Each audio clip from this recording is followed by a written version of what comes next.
গেল ২০২৪-২৫ অর্থবছরের মার্চ পর্যন্ত বিতরণ লাইনে অপচয় হয়েছে ৭.৪৪% গ্যাস। এতে আর্থিক ক্ষতি ৩,২৮৬ কোটি টাকা। এর বাইরে সঞ্চালন লাইনেও অপচয় হয়েছে ২% গ্যাস। আর ২০২৩-২৪ অর্থবছরে অপচয় হয়েছে গড়ে ৬.28% গ্যাস। বান্ডেল থাকলে প্রতি সেনমানিতে টাকা বাঁচবে।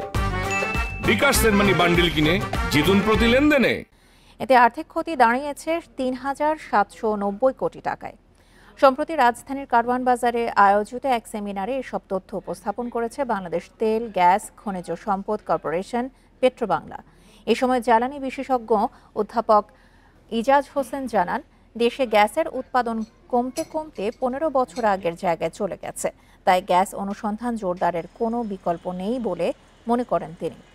এদিকে গ্যাস সরবরাহ ব্যবস্থায় মিটারিং ব্যবস্থাপনা কার্যকর করা সহ কারিগরি ক্ষতি নিয়ন্ত্রণে আনতে বেশ কিছু উদ্যোগ নেওয়া হয়েছে বলে জানায় পেট্রোবাংলা।